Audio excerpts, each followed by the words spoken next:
In 2014, Derek and Maria Broaddus thought they had achieved the American dream. They had just purchased a beautiful 6-bedroom house at 657 Boulevard in Westfield, New Jersey, one of the safest, most desirable suburbs in America. The neighborhood was peaceful, the schools were excellent, and the tree-lined streets seemed picture-perfect. The home was expensive, costing $1.3 million. But it was spacious enough for their growing family. Derek was a successful senior executive at an insurance company, and Maria was a native of Westfield. Everything felt right. But just days after they closed the sale and before they had even moved in, a letter arrived at the house, handwritten, anonymous, and deeply disturbing. The letter began with a warm welcome to the neighborhood, but quickly shifted in tone. The writer claimed to be the caretaker of 657 Boulevard, someone who said their family had been watching the house for generations. 657 Boulevard has been the subject of my family for decades now, it read. I have been put in charge of watching and waiting for its second coming. My grandfather watched the house in the 1920s, and my father watched in the 1960s. It is now my time. The writer knew the Broaddus family's name, the model of their SUV, and details about their children. It asked chilling questions. Do you need to fill the house with the young blood I requested? Have they found out what's in the walls yet? Derek was shaken. He called the police immediately. An officer came to the house and read the letter. It was eerie, but without a clear threat, there wasn't much the police could do. Derek and Maria were advised to stay cautious. Still, they tried to carry on, but then more letters arrived. The second letter referenced their children by nickname and mentioned that they had seen them playing in the yard. It said, I am pleased to know your names now, and the name of the young blood you have brought to me. The watcher, as the writer referred to themselves, seemed to be obsessed with the house. They wrote about the renovations the Broadduses were doing, commenting on the layout, on rooms, even on how certain windows were opened or closed. It was clear that the writer was watching the house very closely, possibly even from across the street. At this point, Derek and Maria were terrified. They stopped bringing their kids to the house and considered pulling out of the sale. But it was too late. They had already invested a significant portion of their savings. Instead, they began a full-scale investigation.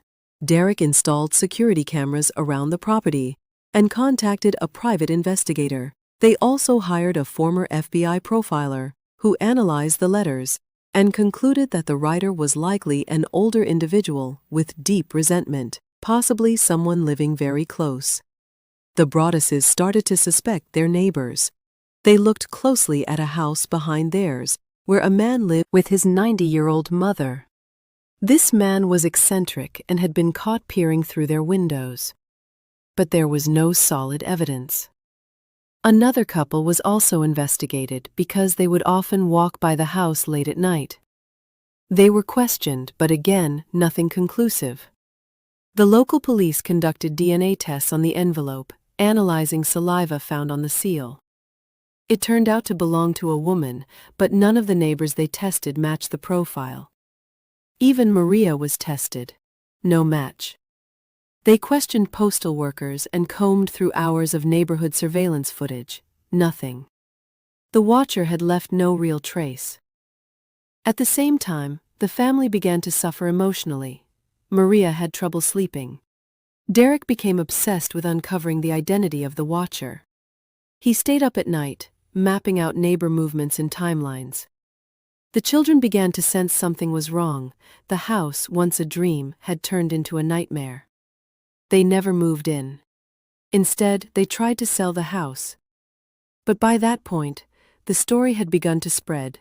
Rumors of a stalker at 657 Boulevard made potential buyers wary. The Broadduses filed a lawsuit against the previous owners, claiming they had also received a letter before selling, but failed to disclose it. The lawsuit went public, and so did the story.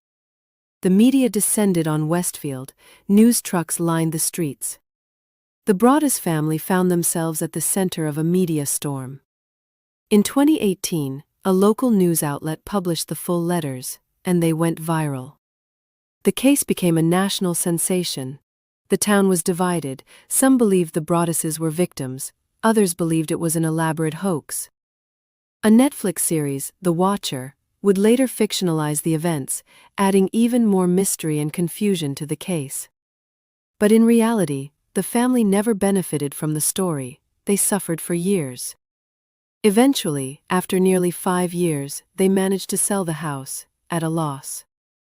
The new owners never reported receiving any letters. The Watcher vanished as mysteriously as they had appeared. In the end, this case is not just about a house or creepy letters. It's about privacy, paranoia, and the horror of being watched by someone you cannot see. For the Broaddus family, 657 Boulevard became a prison of fear, not because of what was inside the house, but because of what surrounded it. The scariest part?